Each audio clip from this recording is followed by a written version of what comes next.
So in this exercise, it makes a couple of points about not just Python programming, but programming in general. Um, and it's about data types. So when you're storing data, when you're calculating data, when you're manipulating data, what type of data is it? Is it a number? Is it a yes or no question? Is it a floating point number, if it is a number, or is it a whole number? Um, or is your data a string, or just a string of characters? So if you have someone's name,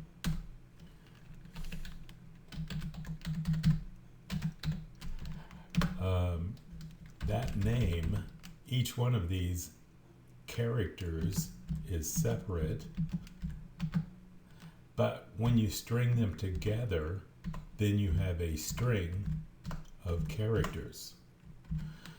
Now, with a string, normally you're not going to take a string and multiply it or divide it or anything like that. But it can be a little confusing when your string also contains numbers.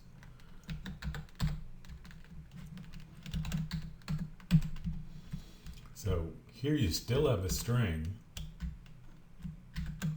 but there are also numbers inside of it. But this whole piece of data is going to be considered one string of characters.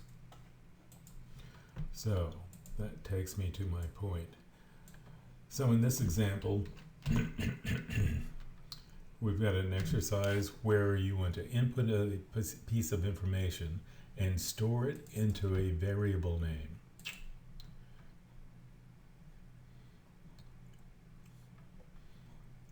So you're taking a piece of information and you're storing it into a variable name. These variable names that you make can be any legal name that you want to come up with. And by legal, with a variable, you usually don't want to start with a number in the beginning.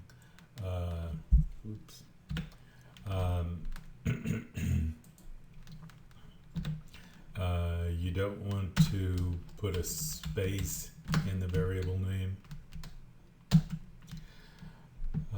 And by tradition, a variable name starts off with lowercase in Python. It's really up to you, but just kind of a tradition. So in this case, we're going to pause the program from running and wait for input from the keyboard. So this is actually a little piece of code that is built into Python, which will do that. So when I run this, and I'll run this cell, what it's going to do is it's going to wait for me to type in a number. So I'm going to type in the number 1 and press the enter key. Then it goes to the next statement and it's going to ask for input 2. And I'm going to press the enter key, and then it's going to print or display the output of whatever stored in number 1 plus whatever stored in number 2. So I typed 1 in for number 1, and I typed 2 in, and that's going to be stored in num2. Now, when I print these out, num1 plus num2. Well, 1 plus 2 is usually going to be 3, but when I press the enter key, it gives me 12. Now, why is that? It's because when I type something in from the keyboard using this little program, this little piece of code here, when it inputs it as a string. It's not a number, it's stored as a string or a character. So I want to add whatever I've stored in these two numbers. In this case, it just this is not an addition symbol.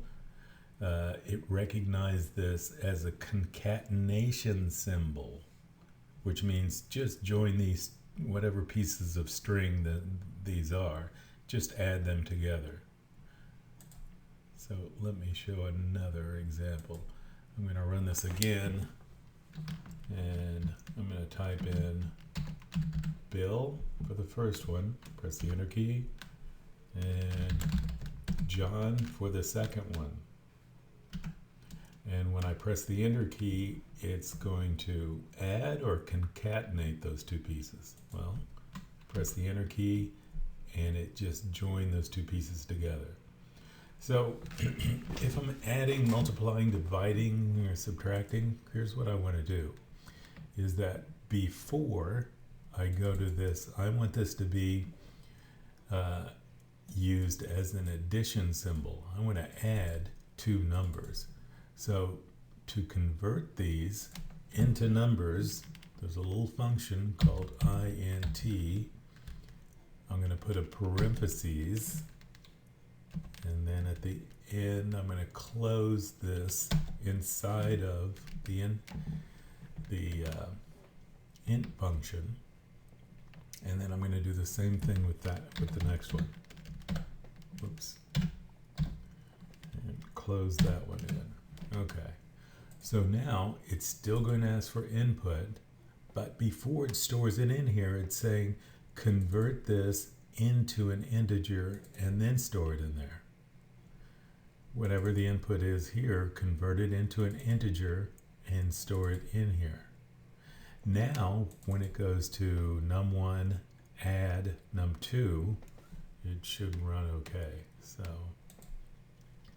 I'll run this, and now I do 1, press the enter key, ask for the next one, 2, press the enter key, and it should display 1 plus 2, which is 3. Okay, so data types.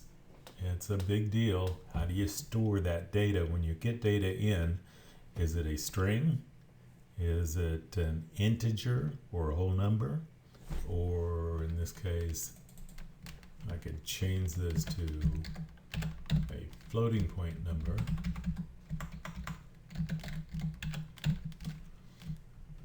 And then let's try this again. I'll delete that, run this. And now I'm going to say 2.1 plus 3.2. And when I run that, it gives me 5.3. Now, interesting that it gave me this long number after that. And that has to do with the way calculations are made. And also about formatting. But we'll get to that. We'll get to that later. Okay, so that's my only point with this one. That's how that works. I'll stop it there.